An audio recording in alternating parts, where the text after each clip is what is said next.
amahirwe yo kudahomba nta muntu n'umwe yafise. Urumva nje ndashobora gutangutsa amahera make nkahomba, cyangwa nkatanguza amahera menshi naho nyine nkahomba. Urumva ayo mahirwe yo kudahomba nta muntu n'umwe yafise. Ahubwo gusa Agaciro Media abakunzi ba Entrepreneur Quiz tubaramutse cyane nkuko mubibona kuri micro ni Fidelite. Ikiganiro cacu ni Entrepreneur Quiz. Nkuko mubibona rero aka kanya turi muri centre ville ariko tugira twerekeze muri Kanyosha kwisoko kuganira n'abene gihugu baho abadandaza baho kugira ngo batuyagire hagati y'umuntu atanguje amafaranga make muri business n'undi atanguje menshi. Muri abo bantu babiri ninde afise amahirwe menshi yo kugera kure? Rero uri kuradukurikirana urashobora kwandika inyishu yawe muri commentaire cyangwa iciyumviro cawe kugira ngo Entrepreneur Quiz bandanye bashikira imeze neza cyane. Ndakwibutse wowe dukurikirana ya ufise umutaye cyangwa utawufise ufise icyo ukora cyangwa utagifise, iyi ni Entrepreneur Quiz. Uheze ikiganiro uja gushira mu ngiro ivyo wumvise. Let's go.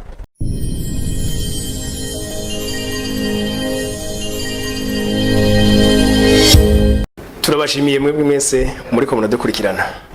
Ihangiro ryacu ni ugutuma abarundi isinzi bashikirwa na buno butumwa bwiza bw'iterambere biciye mu biganiro tubashikiriza buri munsi kuri Agaciro Media. Ejo tubasaba rero nugira subscribe canke sabone kugira ngo dukwize umuryango w'abarundi barenga 100,000 bafashwa biciye muri bino biganiro.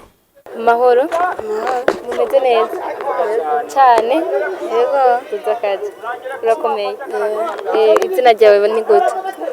Twanyarenda Janvier. Sanzwe bangaha nyene canke ni ukorera? Jemba ngaha muri Kanyosha. Muri Kanyosha. Waje gusuma, waje gutembera canke waje kuramukanya? Yewe nanje gusuma. Uje gusuma. Urakora? Ndakora. Ukora iki? Nyine twibanje nyine dusanze. Ukora utuntu twawe, uradandaza, urashona, urakora ibirato, ukora iki? Ndadandaza imisigati. Udandaza imisigati. Twako turabaza ikibazo abantu kivuga ngo hagati y'umuntu atanguje amafaranga umutari, dufate nka wowe udandaza imisigati, urafise umutari watanguje mu kudandaza imisigati. None hagati umuntu atanguje amafaranga menshi n'uwatanguje make, muri abo bantu babiri ninde afise amahirwe menshi yo kudahomba? Amahirwe yo kudahomba nta muntu n'umwe yafise. Urumva nje ndashobora gutangutsa amahera make nkahomba, cyangwa nkatanguza amahera menshi naho nyine nkahomba. Urumva ayo mahirwe yo kudahomba nta muntu n'umwe yafise. Ahubwo gusa kudahomba ni nk'ubuntu Imana aba yakugiriye. Nko mu rudandaza hoho guhomba nyine bitegerezwa kubaho. No munsi uradandaza ukunguka, ejo usanga urahombye mugabo ntuhomba rwose. Mugabo reka bashobora kuvuga nti basi uwa menshi uwatanguje menshi cyangwa uwa makeyi, ni uwa makeyi basi ntibaza guhomba kumwe. Ego nibyo bose barahomba mugabo ntibaza guhomba kumwe. Muri ico gihe ngabo bice bigenda gute? Uwa makenya nayo ushobora guhomba nk'uwa menshi. Ninde atangura guhomba gose? Utangira guhomba no wafise makeya. Ufise makeya. None nk'umuntu nawe ariko aravuga nk'ubu wo ku misigati watanguje mutaye wangahe? Nawe ufise 3,000 urarangura amagara 3,000. Natanguje 10,000. 10,000. Kumbe bya bintu birashoboka.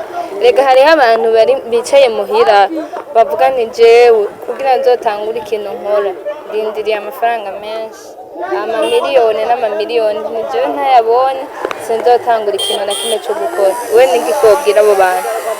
Rero cyo nabwira abo bantu nuko bahaguruka bagakora bivanye n'ayo mahera yabo bafise. Amba ufise ibyo 5,000 urashobora kuza kurangura iyo misigati cyangwa ukaraba n'ikindi kintu bivanye n'ayo mahera yawe ufise, ugatangira ugakora. Nk'amuntu yose ayo mahera usanga yagwiriye. Umuntu wese usanga yagwiriye cyane cyane nk'abantu b'abakenyezi, abagore, abakobwa, nk'abantu ngira ngo dukunze kubona batari ko barakora cyane. Wewe nka wewe kubona ufise ikintu uriko urakora uri umukobwa udandaza imisigati n'akahe kamotera abo bigeme cyangwa abo bakenyezi? jewe aho notera abigeme n'abakenyezi nuko bohaguruka bagakora nk'abakenyezi bobo hariho abicacara ngo abagabo babo ngo barabasumira mugabo byo sibyo na kino gihe twese turakora kuko umugabo ntazokwama uriko uramusaba ibintu byose urashobora nawe gukora kugira ngo urabe ko wamufasha mu tuntu tumwe tumwe nawe ukenera cyangwa umwana agakenera utarinze kubisaba uwo mugabo wawe. Ariko aratera akamu abakenyezi abigeme mukore mwese cyane mukure amaboko menshi mu mpuzu mukore ntimugume mwiteze yuko abagabo banyu aribo bazobaguma babazanira mugabo bahaguruke bakore nibyo bahaguruke bakore bafashe kurondera abagabo babo kugira ngo nabo bashobore kuronka ibyo bakeneye cyangwa bashobore kuronka icyo bafasha abana babo batarinze kuguma bateze amashi ku bagabo nibyo. Uri umukristo urasoma Bibiliya? Hariho inkuru maze kumva muri Bibiliya y'umugabo witwa Salomo. Uramaze kumwumva? Salomo ngo Imana ngo yamubwiye ngo asabe ikintu icyo ari cyo cyose ashaka. Nawe nko Imana iramutse ikugiriye amahirwe nk'ayo yagiriye Salomo ikakubwira nti saba ikintu ushaka cyose mugabo ku bijyanye n'ubutunzi aka kanya niki kibazo Imana?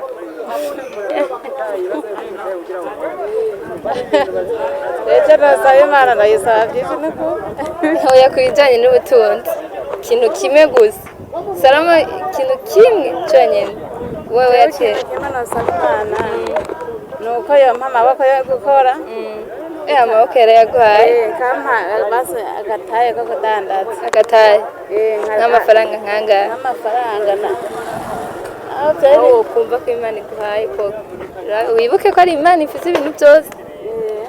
Imana ibifise mugabo arashobora no kumpa amahera menshi mugabo ugasanga nta kintu amariye uzi icyo yakoresha uzi icyo ndayakoresha rero nko mu gihe Imana yowe ivuze ati ndeka wubona no gukorera iki cyotuma umererwa neza rero icyo nosaba Imana ni uko yompa ako gatahe nyene hanyuma nkakora nkarondera ututubeshejeho nyine mu muryango wacu